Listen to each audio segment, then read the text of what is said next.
Bem, estamos de volta já agora no primeiro bloco do programa Debate Cândido Mendes, hoje com a presença do professor Antônio Augusto de Freitas Assis, professor de macroambiente empresarial da Universidade Cândido Mendes, e também contando com a presença do professor Marco Randazzo, que hoje nos ajudam aí no debate a respeito da economia 2018, nas expectativas com relação ao que possamos ter aí nesse novo ano, sobre principalmente o ponto de vista das empresas. Eu vou fazer hoje de uma forma mais provocativa, como a revista ela traz já alguns pontos que são considerados já extremamente relevantes. Nós vamos falar primeiro das forças. Eu vou pedir o comentário de cada um com relação a isso e o que isso efetivamente na vida do cidadão, do telespectador, do ouvinte que está nos vendo e nos ouvindo agora, o que isso influencia? Porque às vezes pode se pensar que é um debate acadêmico totalmente distante, tá? Mas então nós vamos falar. Então, nós dividimos aqui essa matéria em forças, pontos fortes e pontos fracos. Pontos fortes, por exemplo, fatores positivos de hoje. Então, o primeiro seria, estamos com a menor inflação desde 1998, abaixo de 3% ao ano. Isso fortalece o poder de compra dos brasileiros. Essa é a imagem, a fala do empresariado nacional. Francisco. Antônio, mas tudo bem. Sem dúvida alguma, né, a inflação tem sido sempre o grande vilão, o grande inimigo dentro da estrutura maior da economia, aquilo que a gente chama de macroeconomia. A inflação, ela desarruma a casa, vamos dizer assim.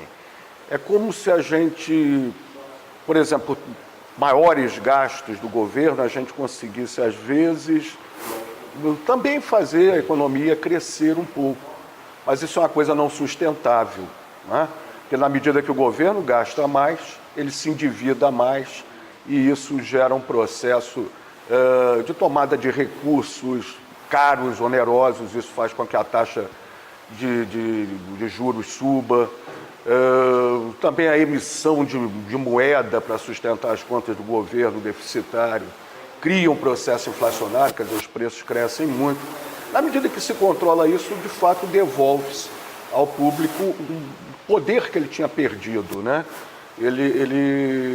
Uma moeda mais estável, ele consegue ter mais previsão em termos de seus gastos e até gastar mais, ter mais, como foi falado anteriormente, confiança para que possa aumentar o seu nível de consumo. O que é preciso é que isso aconteça ao longo desse ano, naquilo que a gente chama de um patamar sustentável, que a gente pode falar um pouquinho disso mais à frente.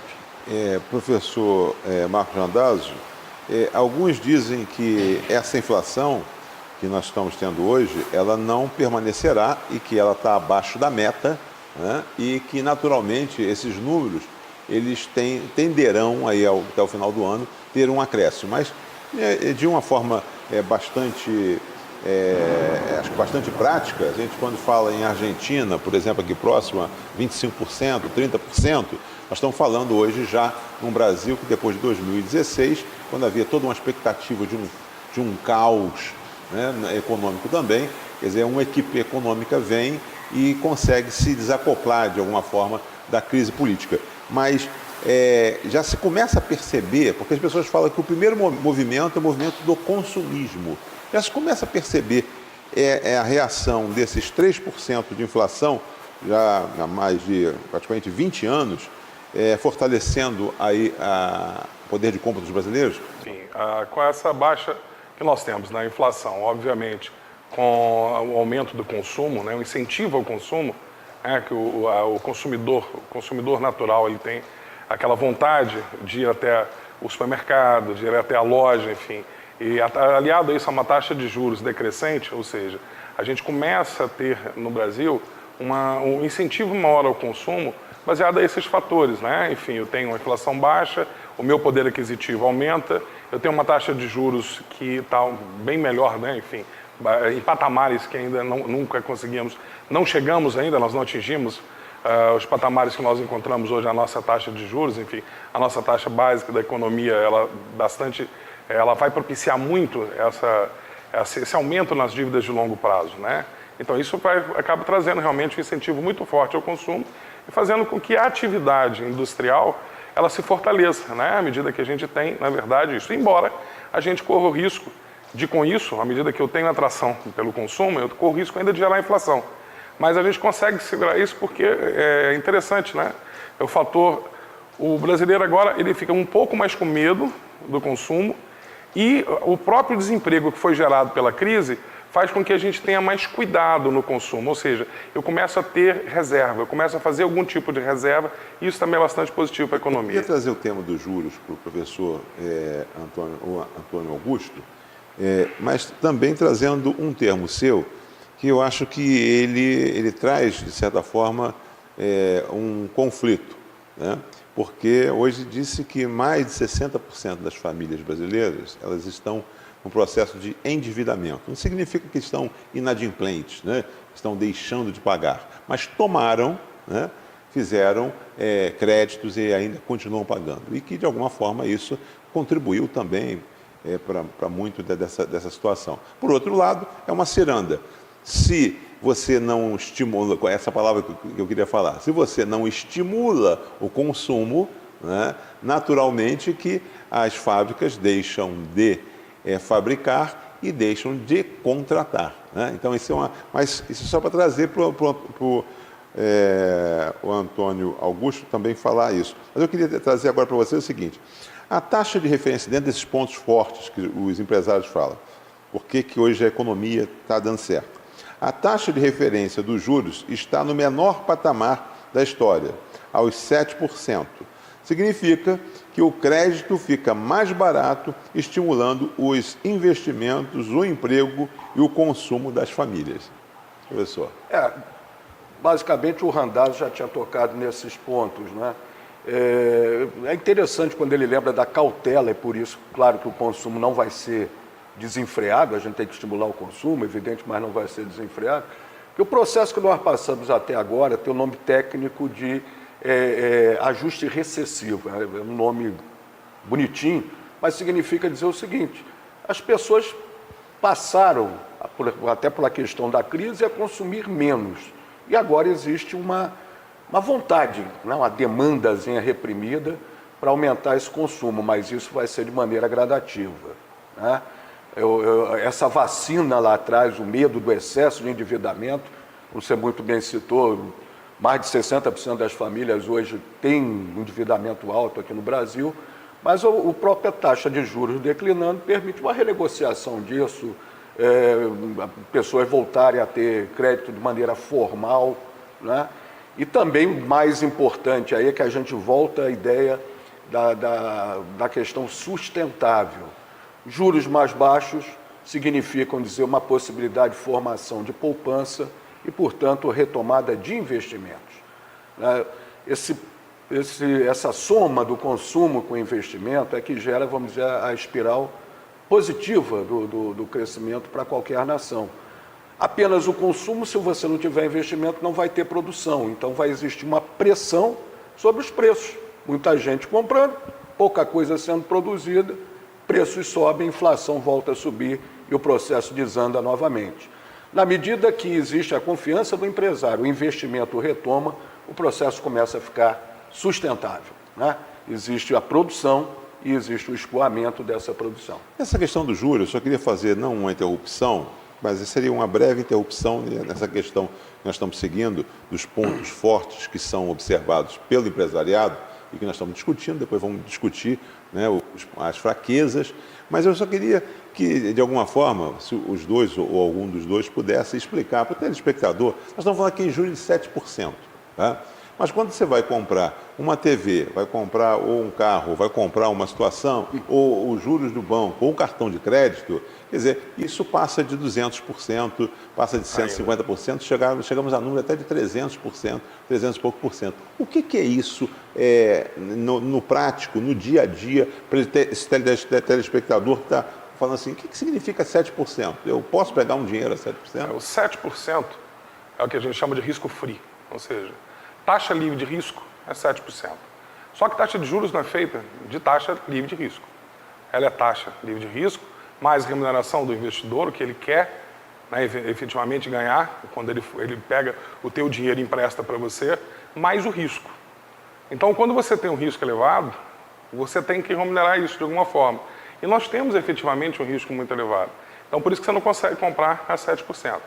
Né? Mas isso, em compensação, como você tem 7% de taxa básica de juros, o capital especulativo, ou seja, as empresas passam a investir em fatores de produção e menos em capital especulativo.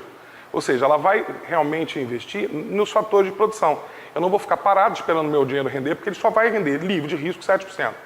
Se você for botar alguma aplicação financeira com mais uma remuneração, você vai conseguir isso aí 9,5%, 10%. Né? Enfim, que ainda é melhor você investir em fatores de produção. Então, isso que quer dizer, na verdade, taxa básica de juros. Taxa básica de juros é taxa livre de risco. E isso não existe na prática. Por outro lado, professor, alguns países ou investidores, veem isso ainda como bastante atrativo, porque se você tem lá fora, nos Estados Unidos, falando de 1%, ou então em deflação, 1%, 1,5%, e aí você tem a 7%, quer dizer, a possibilidade de você poder investir num país onde lhe garanta aí juros dessa ordem, quer dizer, isso vira também o chamado capital, né, especulativo, onde investidores também são atraídos para o país na busca também desses. Sem dúvida, atrai uma quantidade de capital, enfim, não aquele capital desejável, é um capital especulativo que a qualquer momento pode voltar para casa, né, dada a menor turbulência. Quer dizer, o desejável é que o capital seja um compromisso de longo prazo, um investimento, como disse o Randazzo aqui. Mas é interessante voltar a isso, né? 7% por isso que é a taxa base, que é a partir dali que se constrói a pirâmide do juro, né? Então, colocando os outros fatores que ele considerou aí. Daí a necessidade realmente de ter estabilização de contas públicas, uma outra coisa que se pode discutir mais para frente, né? Para que essa taxa não comece do básico a subir e, portanto, disso a montanha, que daí se forma dos juros que finalmente vão chegar na ponta para o consumidor e para o investidor, sejam juros extremamente elevados, né? Essa é a ideia central, basicamente, porque quando você tem uma formação de poupança, quer dizer, dinheiro que você pode colocar em algum lugar para gerar o seu retorno, como aqui já foi dito.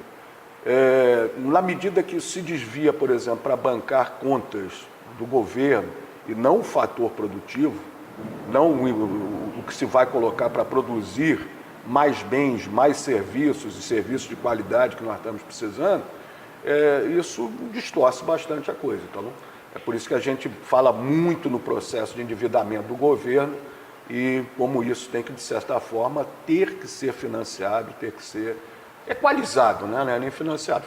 Eles financiam de alguma maneira, mas a um custo muito alto e, graças à volta de alguma confiança, se conseguiu, nesse ano de 2017, o ano que passou, 2017, se baixar isso, pelo menos para patamares um pouco mais civilizados, com essa taxa de 7% que nós chegamos aqui ao ano, que talvez possa cair um pouco esse ano, não vai cair grande coisa, mas pode cair talvez aí para uns 6,5%, 6,25%. Mas quer dizer, nós estamos chegando ao final do primeiro bloco, mas só para um entendimento assim mais básico, os juros mais altos faz com que aquele que tenha o dinheiro, que tenha o capital, ele possa querer investir, né, onde lhe dê um retorno através de um juro, sem fazer aí a máquina andar. Sem correr o risco. Sem correr o risco. E se ele está ali a 12%, deixa 12%, 15%, 20%, é melhor ele deixar o dinheiro ali do que ele pegar e fazer a máquina circular.